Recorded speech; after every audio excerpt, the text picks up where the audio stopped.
Napa jenenge ditekani kalih Dirjen. Pripun perasaane jenengan?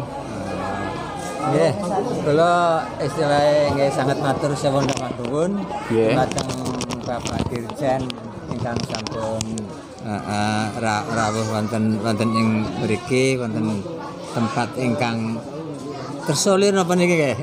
Nggih, tempat tersolir. Pak Seto, mau tanya sedikit Pak Seto. Ya. Perjalanannya kan luar biasa nih, gimana kesan-kesannya Pak Seto ini? Ya, semakin sulit jalan ditempuh, maka semakin memberikan kebahagiaan hati. Ya, jadi saya senang sekali menikmati perjalanan beberapa hari di Provinsi Lampung ini. Ya. Ayo, terima kasih lanjut. Oke.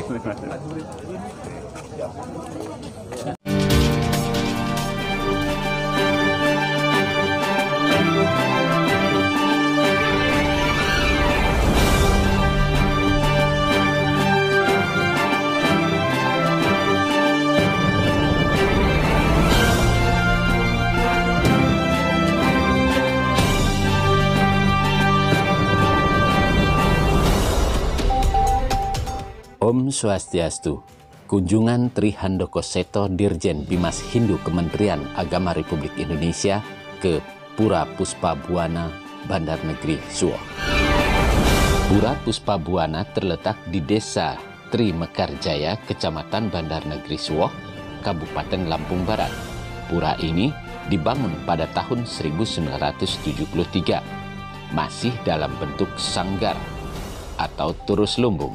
Umat Hindu di sini berasal dari Wonosobo yang pada saat itu berjumlah 9 kepala keluarga. Dan pada saat ini umatnya berjumlah 35 kepala keluarga. Menurut keterangan Jero Mangkuriswan, lokasi Pura Puspabuana adalah lahan yang dibuka secara bergotong royong oleh 9 kepala keluarga. Pada saat ini terdapat 3 kantong umat Hindu di Lampung Barat, yakni di Desa Bandar Negeri Suwoh berjumlah 35 kepala keluarga, di Desa Roworejo ada 9 kepala keluarga, dan di Desa Wisata Trihita Karana, Bali Dharma Kerti di Kecamatan Air Hitam terdapat 48 kepala keluarga. Penghasilan rata-rata umat Hindu di Bandar Negeri Suwoh ini adalah dari hasil pertanian. Kedatangan Dirjen Bimas Hindu Kementerian Agama Republik Indonesia Tri Handoko Seto ke Desa Bandar Negeri Suwoh ini menambah semangat umat di sini.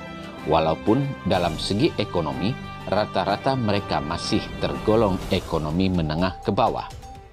Kedatangan Tri Handoko Seto adalah dalam rangkaian kunjungan kerjanya ke Provinsi Lampung, di mana sehari sebelumnya pria kelahiran Banyuwangi tahun 1971 ini meresmikan pembangunan 4 buah pura di Lampung Tengah bagian barat, yakni Pura Cinta Dharma, Pura Mandalagiri, Pura Manunggal, dan Pura Kayangan Jagat Topeng Puncak Sari. Dalam pidatonya, Tri Handoko Seto mengatakan sangat senang bisa hadir di Bandar Negeri Suwoh. Jalan-jalan rusak cukup jauh yang ditempuh untuk mencapai tempat ini. Menurutnya, umat Hindu di sini adalah orang-orang yang dipilih untuk ditempatkan di Suwoh ini, untuk menjadi sekrup-sekrup bagi utuhnya, tegaknya perahu besar Negara Kesatuan Republik Indonesia. Tri Handoko Seto juga berpesan kepada umat di sini, walaupun jumlahnya sedikit, agar tidak berkecil hati. Beliau menekankan agar umat Hindu di sini selalu menjaga hubungan dan bersikap lembut kepada antar umat beragama. Ingkang Dahat Sinuci Pandita Pinandita Romo Mangku yang kami muliakan, adik-adik semua yang saya cintai dan saya banggakan.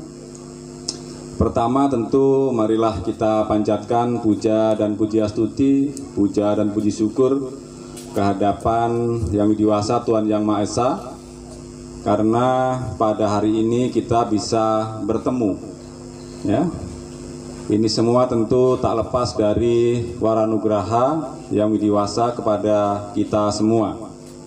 Selanjutnya saya juga merasa senang sekali. Akhirnya hari ini saya sampai juga di tempat yang cukup jauh ini dari Bandar Lampung terutama ya. Kemarin saya landing siang, kemudian acara penuh sampai malam di Lampung Tengah. Tadi malam jam 12 malam baru nyampe di hotel ya. Di hotel pagi-pagi jam 6 udah harus standby ke kantor bupati, dan sekarang sudah nyampe di sini. Masih ditunggu pula di mana selanjutnya Pak? TW kanan ya. Ya. Saya tidak menduga ternyata jalan-jalan yang kurang bagus itu panjang sekali ya. Kok nggak nyampe-nyampe mana Suwoh ini? Sudah jauh sekali saya baca Bandar Nagari Suwoh tapi nggak nyampe-nyampe juga gitu ya. Ternyata akhirnya saya nyampe di sini dan senang sekali melihat Bapak Ibu, adik-adik semua ya yang teguh menjalankan Dharma. Bapak Ibu sekalian, Bapak Ibu ini, adik-adik ini adalah orang-orang yang memang dipilih Bapak Ibu ya. Orang-orang yang terpilih untuk ditempatkan di Suwoh ini ya, untuk menjadi skrup-skrup ya, skrup-skrup bagi utuhnya, tegaknya perahu besar Negara Kesatuan Republik Indonesia. Jadi tepuk tangan untuk Bapak Ibu, adik-adik di sini semua. Oleh karena itu jangan berkecil hati, walaupun jumlahnya sedikit ya, tetap harus bisa mewarnai.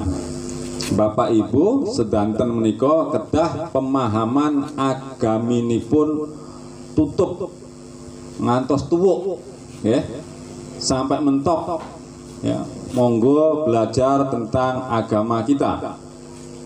Nah, hanya saja pada saat yang sama kita harus bersikap lembut terhadap sesama ya. Baik itu sesama internal umat beragama Hindu maupun umat beragama yang lainnya. Ya, di sini tadi Pak Sekcam menyebut ada agama Islam, Buddha, Kristen dan seterusnya. Ya, itu semua adalah sama-sama ciptaan Tuhan. Ya, kalau dalam pekan kerukunan beragama kemarin di Sulawesi Utara, torang semua ciptaan Tuhan katanya begitu. Jadi kita semua ini ciptaan Tuhan, dan saya yakin Bapak Ibu semua sudah paham bagaimana agama kita mengajarkan untuk tatwam asi. Ya, tatwam asi itu berarti beliau ada di sini dan beliau ada di situ. Ya, artinya tidak ada alasan bagi kita untuk merendahkan orang lain, karena di dalam tubuh setiap individu itu ada beliau. Maka kita tidak pantas menghina, merendahkan, bermusuhan. Maka kalau kita ketemu, mau tidak mau, karena kita bertemu dengan orang, itu sama dengan bertemu dengan beliau yang ada pada jiwa orang itu. Maka kita selalu begini ya, selalu itu. Nah, karena apa? Itu tadi ada beliau yang ada pada dirimu. Ya, makanya Pak Sekjam kalau orang Hindu kalau ketemu itu selalu begini, karena tatwa masih itu. Ya, jadi Tuhan itu ada di setiap jiwa manusia. Ya, nah ini yang harus kita pegang. Jadi tatwa masih kalau bahasa Jawanya tepo seliro. Gitu ya, tatwa masih tepo seliro. Ya.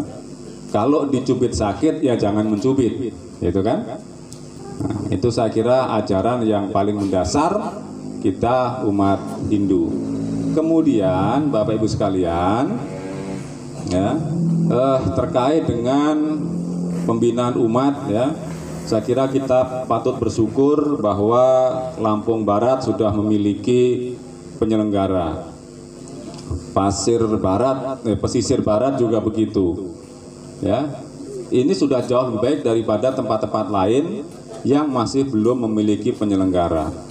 Ya, kemudian ada penyuluh baik PNS maupun non PNS yang tujuannya ya memberikan penyuluhan kepada umatnya. Ya, kalau di sini ada 35 kakak ya. Nah, itu mestinya kalau disuluh oleh para penyuluhnya ya beres gitu ya. Masa nggak beres? Jadi apa-apa harus terinformasi. Persoalan umat kita di sini yang paling utama apa? Setelah disuluh maka tahun depan jadi apa?